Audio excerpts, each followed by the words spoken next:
You say that I'm psychotic, but then you like it like that.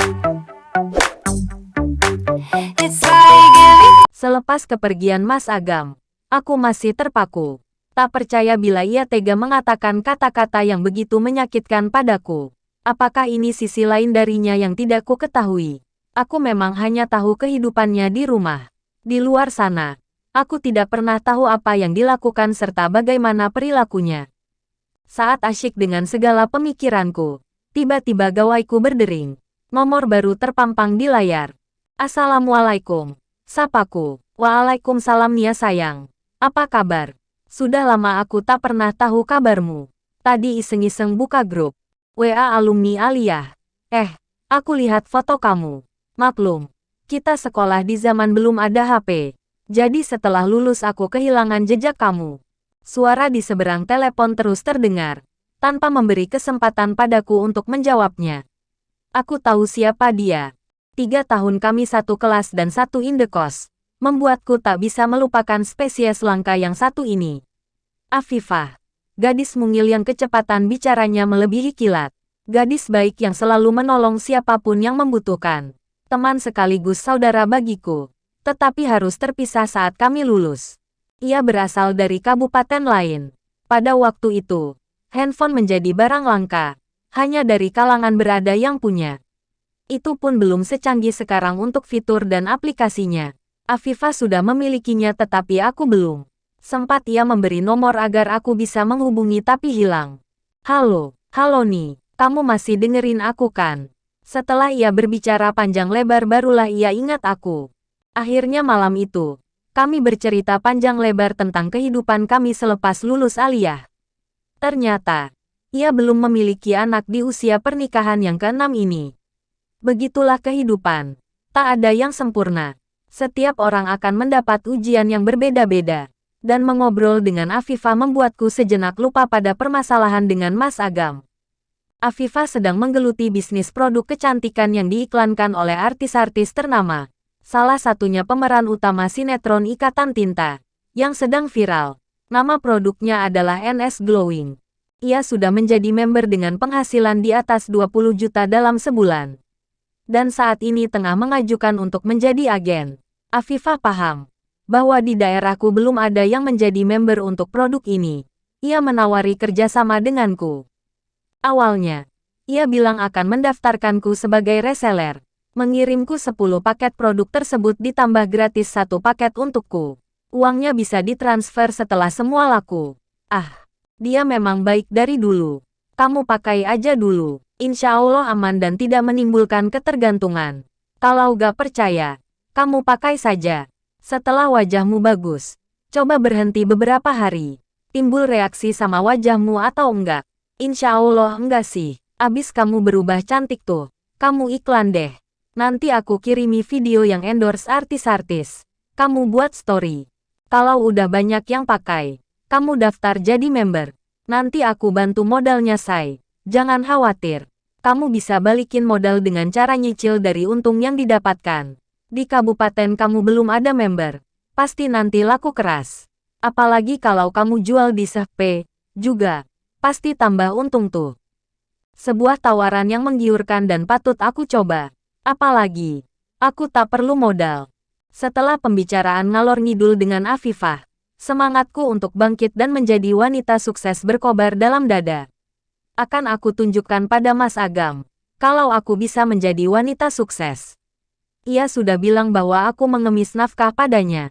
Sepertinya Dewi Fortuna sedang mengikutiku. Selesai berceloteh ria dengan Afifah, gawaiku kembali berdering. Kali ini dari pemilik toko makanan ringan besar di kecamatan. Ternyata ia ingin menjalin kerja sama juga. Pernah mencoba keripik dari salah satu guru TK yang membeli di aku. Ia meminta untuk di stok dalam berbagai kemasan. Tentu saja aku menyanggupi. Kesempatan ini tidak boleh aku lewatkan.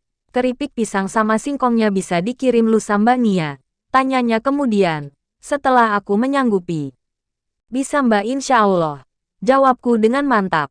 Sepertinya aku tidak bisa memproduksi sendiri. Harus mencari orang untuk membantu. Tidak mengapa. Aku mengenal tetangga yang cekatan untuk ku minta mengerjakan ini. Besok pagi, aku akan mempersiapkan segala kebutuhannya. Malam telah semakin larut. Akhirnya rasa kantuk menyerang juga. Kubaringkan tubuh di samping Danis dan memeluknya erat ke alam mimpi.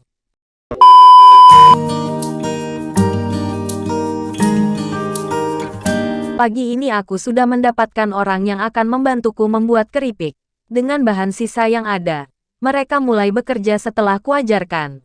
Kulanjut menyiapkan sarapan untuk Dinta dan Danis. Lalu berangkat ke TK bersama Danis yang sudah masuk nol kecil. Mulai hari ini, kantin akan aku isi dengan makanan ringan saja, agar tidak repot. Selepas pulang nanti, aku berencana ke petani pisang dan singkong, meminta dikirim stok barang lebih banyak dari biasanya. Seminggu sudah berlalu, Mas Agam belum juga pulang, pun tidak memberi kabar. Keripik-keripik produksiku juga sudah kupasarkan melalui story WA banyak warung desa lain yang ikut memesan. Ada 3 toko di pasar juga yang meminta di stok. Rasa yang lebih enak, menjadi alasan makanan ini semakin laris di pasaran. Namun aku percaya bahwa ini semua merupakan kemudahan yang Allah berikan. Untuk sementara, aku belum ada keinginan untuk menyusul Mas Agam. Pesanan yang semakin banyak membuat waktuku tersita untuk mengembangkan bisnis ini. Meskipun beberapa kali Danis bertanya, aku masih bisa membuat. Anak ini sabar menunggu ayahnya pulang. 7 hari berjalan. Aku sudah menambah karyawan menjadi 4. Ada 1 dari mereka yang bisa mengendarai motor, bertugas mengantar ke toko dan warung-warung. Selain 4 toko di pasar, sudah 10 warung di desaku yang menjadi langganan. Serta ada 20 warung di 2 desa lain yang sudah kustok. Keripik selama 3 hari ini. Aku sengaja menggunakan sistem bayar lunas, agar keuntungan bisa langsung kuhitung. Stok yang kukirim juga tidak terlalu banyak. Hal ini menghindari barang tidak laku. Bisa jadi kerugian. Karena perjanjian awal, barang yang tidak laku akan ditukar dengan yang baru. Malam ini kuhitung laba bersih yang didapat. Alhamdulillah, hasilnya mencapai 2 juta rupiah. Sebuah awal yang bagus menurutku. Tak lupa kusisihkan 10%-nya untuk kuberikan pada Mak Tarni dan Mak Siti, janda sebatang kara yang tinggal dekat rumah ibu. Aku sudah berniat memberi label keripik dengan nama Dede Snack, singkatan dari Dinta dan Danis. Hari-hari besok, aku akan mempromosikan ke rumah makan dan kafe tempat nongkrong anak muda. Dan tidak menutup kemungkinan, akan kutambah lagi keripik jenis lain, jika ini sudah berjalan lancar.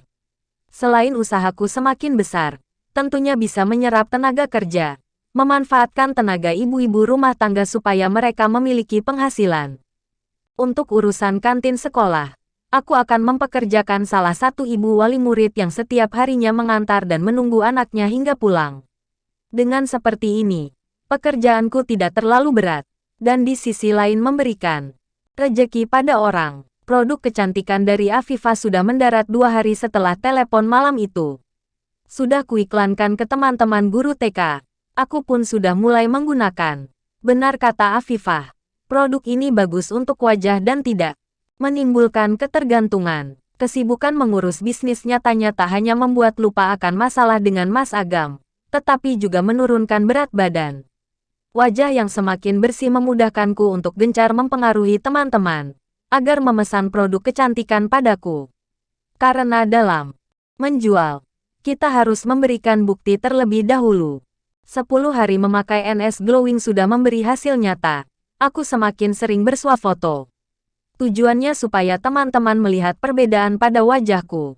Supaya mereka semakin tertarik dan beralih perawatan wajah ke produk ini. Namun semua storyku sembunyikan dari Mas Agam serta keluarga besarnya. Biarlah mereka tidak tahu tentang aktivitasku saat ini.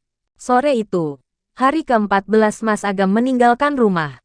Aku sedang mendampingi anak-anak belajar. Tengah asyik mengajari mereka.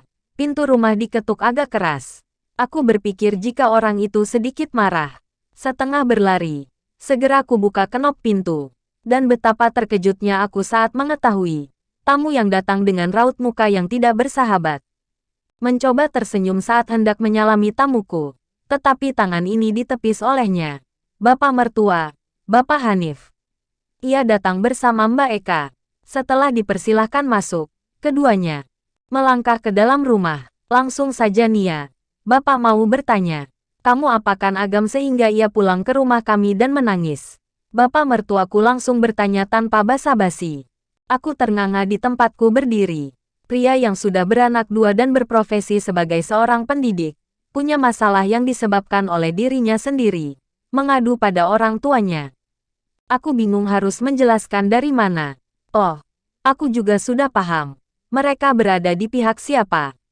Akankah penjelasanku ini penting? Wajah Mbak Eka saja terlihat sinis saat memandangku.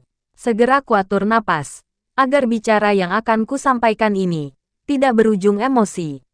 Bapak, kalau Mbak Eka diberi nafkah yang tidak cukup dan harus berjuang keras agar tidak hidup kekurangan, kemudian Mbak Eka tahu jika suaminya berbohong tentang gajinya, apa Mbak Eka akan diam saja? Tidak akan menanyakan hal ini pada suami. Mbak Eka, objek percontohan, segera membuang muka. Sementara bapak mertua masih menunjukkan muka masam. Jangan bawa-bawa namaku ke dalam masalah kamu Nia.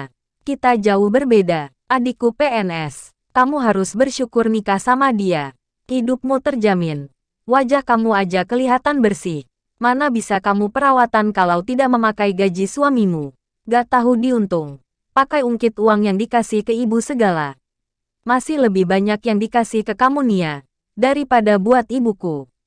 Mbak Eka bicara dengan nada yang sedikit tinggi dan ketus. Banyak kata Mbak Eka. Bak, uang 500.000 itu banyak ya. Sementara yang dikasih ke ibu 3 kali lipatnya. Itu sedikit, jawabku. Tak kalah sengit.